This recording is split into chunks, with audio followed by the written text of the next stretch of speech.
Olá pessoal, tudo bem? Thiago da Capitalismo falando. Antes de mais nada, peço aí para quem não é inscrito se inscrever no nosso canal e se gostar do vídeo dá um like e compartilhe. Assim ainda para quem não ativou o sininho para receber as notificações dos novos conteúdos, fique à vontade. Hoje eu quero responder, pessoal, não vou fazer análise de nada, né? Eu não sou analista, né? Quem quiser receber as nossas recomendações, recomendações dos nossos analistas, eu vou mostrar como é que funciona. Mas eu quero responder a pergunta do Marcos, que me perguntou se eu acredito que se o preço da ação importa, né, na hora da compra. Eu, como investidor, acredito tanto em fazer aportes recorrentes. Nos últimos 10 anos, eu não lembro, foram poucos meses que eu não fiz aportes, acredito tanto nos aportes recorrentes, quanto sim que o preço de compra importa. E tão importante quanto o preço de compra, né, é entender se o preço atual da ação ele é condizente com o que a empresa pode apresentar no futuro, né? Isso a gente consegue fazer de maneira bem simples. E acredito também que mesmo o investidor que faça esses aportes recorrentes e comece com pouco, tem que se importar, sim, com a questão do preço. Obviamente, pessoal, tem alguns casos que é difícil, quando a gente já entra em questões mais técnicas, como, por exemplo, fazer um fluxo de caixa descontado, outros cálculos, já é um pouco complexo e a gente tem muitas chances de errar. Então, nesses casos, não é que o preço não importa, mas quando a gente tem dúvida se eu vou deixar de comprar uma ação que está subindo bem, mas a empresa continua entregando resultados, eu sou favorável sim a continuar comprando ações daquela empresa. Como, por exemplo, a VEG, né? A VEG é uma empresa que sempre vem lançando coisas novas, né? Uma empresa tem uma produtividade muito elevada, é líder de mercado. Então, mesmo que a gente tente calcular exatamente quanto ela deveria valer no futuro, tem grandes chances da gente calcular errado, porque ela é uma empresa que segue o seu crescimento. Então, no caso da VEG, pode ser que todos os meses lá eu vou colocar dinheiro até que a VEG nos mostre ao contrário, né? Mas por que essa questão do preço é importante? E eu vou dar um exemplo que aconteceu comigo, né? Porque eu acredito que sim, numa carteira de longo prazo, quanto menos a gente mexer na carteira, melhor. Mas tem alguns momentos que são cruciais. Eu não vou mais falar a respeito da Cielo, né? Já falei muito a respeito da Cielo, mas aconteceu um caso comigo de 2008 até 2010, que foi o caso da Gerdau. A Gerdau era uma empresa que eu tinha bastante tempo na carteira, né? Eu tinha algum tempo já na carteira, acho que uns 3 ou 4 anos. E como é que a minha carteira era composta? A minha carteira era composta sempre com poucos ativos, né? Eu passei basicamente aí quase 15 anos como investidor, com 4, 5 ações na carteira, as mesmas, e aí tiveram algumas que foram entrando, outras que foram saindo, mas muitas ações eu tenho há mais de 10 anos as mesmas ações. Então eu sempre fui aquele investidor que conhecia muito a respeito daquelas empresas, né? Tinham empresas que eu não sabia nada ou sabia muito pouco, mas daquelas empresas eu sabia tudo. A Gerdau eu sabia tudo, participação no mercado americano, todas as plantas da Gerdau, tudo que podia para saber da Gerdau eu sabia. O mercado de aço na China, na Europa, as fusões, aquisições que vinham acontecendo no mercado, a expectativa de crescimento não só da Gerdau, mas os Minas, CSN, na época tinha Arcelor, Capital Aberto, Cerúrgica, Tubarão, eu sabia tudo a respeito dessas empresas, desses setores.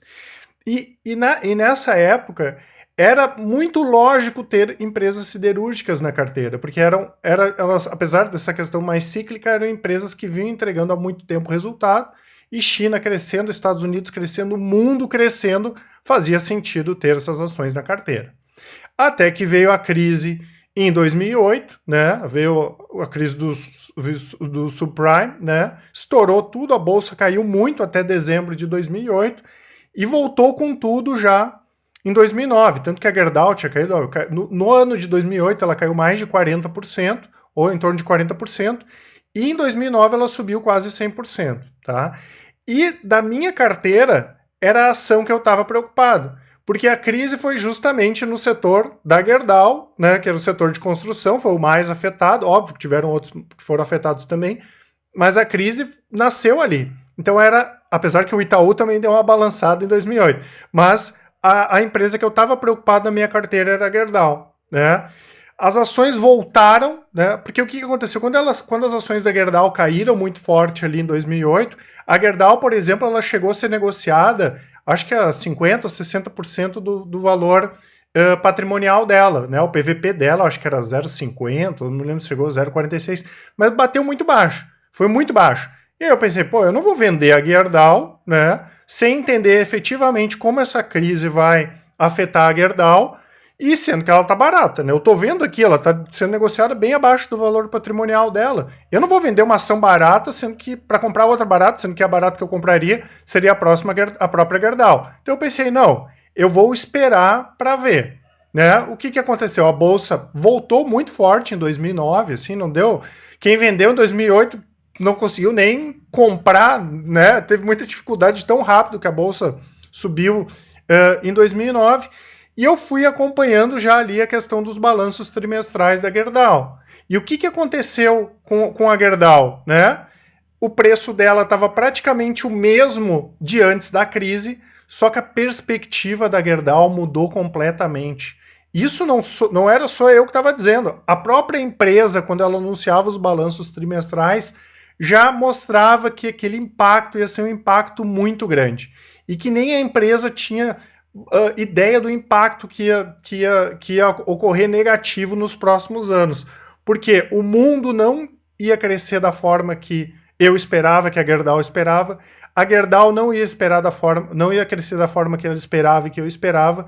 E o mercado de construção, o mercado de aço também não ia crescer da forma que eu esperava, que a Gerdau esperava, que tinha um monte de gente que esperava. Todo aquele cenário, ele se desfez. E o preço da Gerdau estava exatamente o mesmo preço de antes da crise. Então tem alguns momentos, pessoal, que o preço importa tanto e importa muito como foi esse da Gerdau. E nesse caso não precisou ser feito nenhum cálculo, nenhuma fórmula matemática de outro mundo. Era só conhecer a Gerdau, né, e entender que ela não podia custar o mesmo preço, né, que ela custava antes. Ou seja, as ações da Gerdau estavam caras. E não era uma questão de opinião, para mim era uma convicção. Não podia, porque ela era uma empresa agora que estava extremamente endividada, porque ela estava justamente se endividando para conseguir atender uma demanda que não iria existir mais. Né? Todo aquele cenário tinha sido desfeito. E o que eu fiz? Né? Vendi as ações da Gerdau. Tá, eu saí ainda com ganho. Hoje, se pegar da época que eu vendi até hoje, as ações da Gerdau caíram em torno aí de 40%. Se a gente olhar em termos de resultado, agora que essas empresas siderúrgicas estão melhorando um pouquinho em relação ao que elas estavam lá em 2008. Então, assim, pessoal, importa muito sim. Não só para a hora da compra, mas principalmente para eu entender se aquela ação vale a pena ficar na minha carteira ou não. Por quê? Porque eu tinha chances muito pequenas da minha análise estar errada. A minha análise foi corroborada pela própria Gerdau, né? Não era eu que estava dizendo que o mercado de aço estava ruim, era a própria Gerdau e ela não tinha ideia de quão ruim ia ficar. Eu não iria comprar mais naquele preço, porque era o mesmo preço que estava antes, e era um preço que não fazia sentido ele estar mais naquele preço, né? Era visual aquilo, e eu também não faria sentido deixar ela na carteira para fazer aportes mensais. A não ser que ela tivesse caído sem justificativa nenhuma, o que foi que aconteceu com outras ações da Bolsa. Então, pessoal, por menos que a gente mexa na nossa carteira de longo prazo, é muito importante, sim, a gente conhecer as empresas, porque conhecendo as empresas e fazendo comparativos simples como esse que eu falei para vocês da Gerdau, estava na cara que as ações da Gerdau estavam caras e que não valia a pena permanecer com as ações da Gerdau, e obviamente esses acontecimentos eles são muito pontuais. Da mesma forma que aconteceu, como eu já comentei com a Brasil Foods, eu vou comentar mais na frente de novo, e foi o fato mais recente, exatamente o que aconteceu com a Cielo, tá certo? Agora, pessoal, para quem quiser receber as nossas recomendações aqui, eu vou deixar, como sempre, o link aqui dos nossos produtos, tanto os produtos de renda fixa, recomendações de fundo de investimento, o Invista em Ações são as recomendações de longo prazo, o Carteiras Capitalizo, que é a junção do Invista em Ações do Top Fundos e do Top Renda Fixa, o Full Trader, que é o nosso produto de recomendações de curto prazo, e o Capitalizo Completo, que é a junção de todos os nossos produtos. Vou deixar também aqui a parte dos relatórios grátis, para quem quiser baixar algum relatório com abordagem mais fundamentalista. Para baixar qualquer um deles é só colocar o nome, o e-mail e o telefone de vocês. E para receber as nossas informações do Whats, né, é só seguir o passo a passo que vai estar aqui na descrição. Lembrando que é lista, não é grupo, então vocês podem interagir com a gente. Tá certo, pessoal? Um abraço a todos e até mais.